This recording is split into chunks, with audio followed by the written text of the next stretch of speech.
In 2014, the IMEX Pact website published a report that was truly horrifying.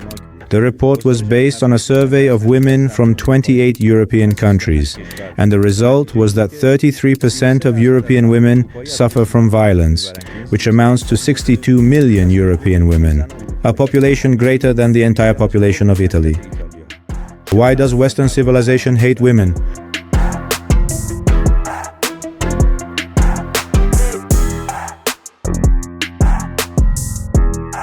When I was reading Aristotle's Politics, I came across some interesting sections. You know, Aristotle is known in the West as the first teacher, and his theories have shaped the intellectual foundations of Western civilization. Even today, his influence can be clearly seen in Western culture, politics, economics, and overall lifestyle. Let me clarify that when I refer to Western culture and civilization, I'm not talking about specific countries or a particular geography. Western civilization might even emerge from the easternmost countries of Asia, for example, South Korea or Japan. In his book Politics, Aristotle says that nature has also intended to make the bodies of free men and slaves different from one another. The bodies of slaves have been made strong for performing the menial tasks of life, while the bodies of free men, though unfit for such occupations, have instead been created suitable for social life. Today, the wealthy minority of the world consider themselves free, and we are the slaves. What caught my attention in Aristotle's theory is the dehumanization of a class of people. This is one of the phenomena that we have witnessed in Western civilization from ancient times to the present day. In other words, some people are not really considered fully human and are supposed to serve as tools for another class. Because their bodies were created that way, we don't concern ourselves with their souls. In one of the articles in the Annual Review of Psychology in 2014, Nick Haslam and Steve Lochnan address this issue very well. They say that in this phenomenon, a person is presented as an object, and this is a harm that lies exactly at the heart of discrimination. This group of people are no longer fully human in a social sense, and are merely an object or tool for someone else's use. In fact, Aristotle's theory could even be considered the very foundation for the misuse by colonial governments to justify slavery. Of course, elsewhere Aristotle elaborates further and places women as well in the same category of tame tools, ranking them lower than men. In other words, apart from a specific class in Greece whom Aristotle refers to as the free people, the rest of humanity is considered to be under the control of and for the use of this particular class. Do you think that in the 21st century this theory still operates in advanced Western and Eastern societies that are part of the same civilization? In any case, Aristotle is a prominent name in Western civilization and is referred to as the first teacher. Perhaps many of those 62 million European women who suffer from violence have never read Aristotle's books. And certainly many of the men who repeatedly abuse these 62 million women are not even aware of it. But they live in a system that is influenced by Aristotle's ideas. Let's examine the intellectual foundation of this civilization together. Why should so many women, so many of God's precious creations, who hold such valuable and key roles in Eastern culture, about whom legends and stories have been written and poems composed in Western civilization, be subjected to violence, murder, exploitation, and abuse? Can you believe that 83% of European women have limited their outings and meetings to protect themselves from assaults and sexual harassment? In simpler terms, they are afraid to go outside. The phenomenon that leads to violence against slaves and other people in colonized countries is this very dehumanization, which Aristotle also mentioned 2,400 years ago. Of course, he was not the inventor of slavery, but the capitalist system has made maximum use of his theory of living tools.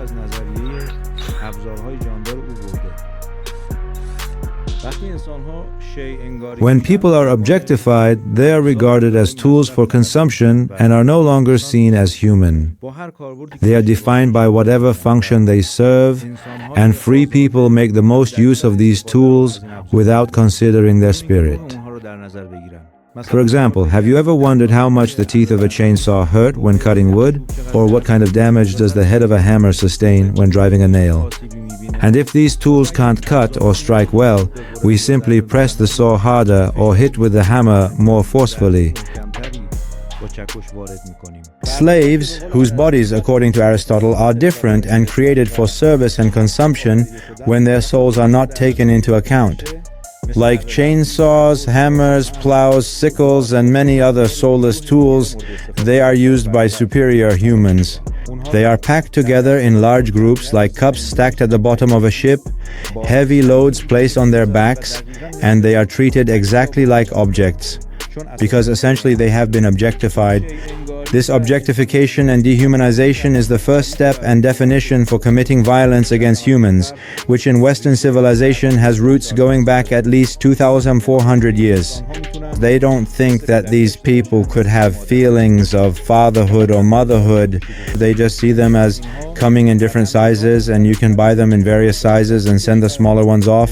Send the adults to one country, somewhere else. Each one sent wherever they might be most useful. From the perspective of free people, they believe these people have no feelings, like a saw or a hammer. But if you enter their community, you'll see that mothers spend their nights drowning in tears over their children, and fathers are desperate, cut off from the world, and deeply angry. And that's aside from the physical pain they endure because of the hard labor. Even after years and revolutions for equality, this culture is still alive in the West, and the banner of Black Lives Matter is raised. It is prominent in protests. Aristotle's view of women is the same. He also places women among objects which, in a sense, are considered living tools. And the key point for understanding this level of violence against women in the West is exactly here, the objectification of women and young girls. That is, according to the same article published by Nick Haslam and Steve Lochnan. It involves stripping away human aspects and promoting certain parts of her as tools.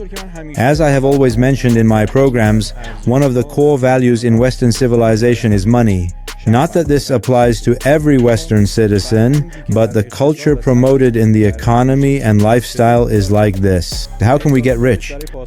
And thousands of methods are promoted and advertised to answer this question, methods that value nothing but money. Money takes precedence over everything. People, health, the environment, the future, the earth's resources. Women are also among these things that can easily be sacrificed for the interests of the world's wealthy. But how can women become a tool for making money? And what does this have to do with violence against women?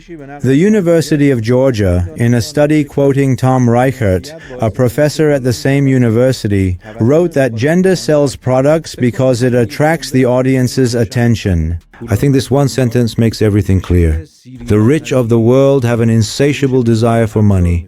More sales require tools, and women are used as tools for more sales. More sales of merchandise, movies, music, TV shows, all require a catalyst called a sex toy. As a result, in this culture, before a woman is seen as a human being with her noble human qualities, before she is seen as a mother, the cornerstone of nurturing humanity in society, she is viewed like a machine, a chainsaw, a hammer, a fryer, just a tool, and is considered soulless. The promotion of this kind of perspective in society, which is displayed to the public through city billboards, television programs, advertisements, video games, newspapers, and the like, affects both men and women. This perspective causes men to view women more and more as objects every day, while women, who are afraid but have learned to turn themselves into objects in order to be accepted, are also affected. Such extreme progression leads to the spread of even more violence against women in society. If you are watching this program from Turkey, Tajikistan, Azerbaijan, Saudi Arabia, Pakistan, Lebanon, or even much farther away, it doesn't matter where you live, even if it's in a land with a 1,000-year-old civilization. You have surely noticed the efforts of Western cultural foundations and media owners to promote the objectification of our daughters in our countries. Many artists in countries like ours and yours, often deliberately and rarely unknowingly, do everything they can to trample on our values with a lie called freedom for women, turning our women into objects that are subjected to more violence and whose freedom becomes severely restricted. Artists who, every year at the most political international festivals, spread propaganda against our countries with works that are anti-woman, anti-family, and anti-healthy society, and they even receive awards for it. Of course, it's only natural that they receive these awards. They receive these awards at the cost of destroying the human spirit of our daughters.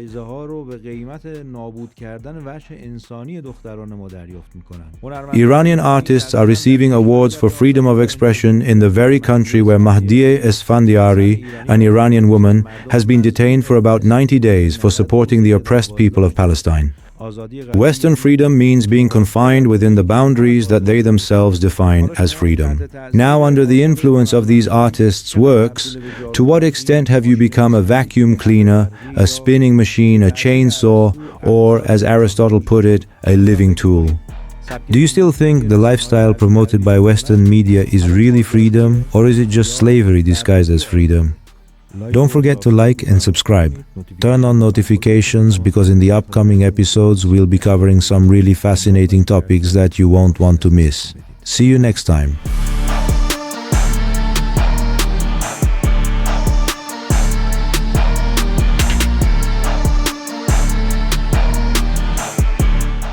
مکس میان واقعیت و حقیقت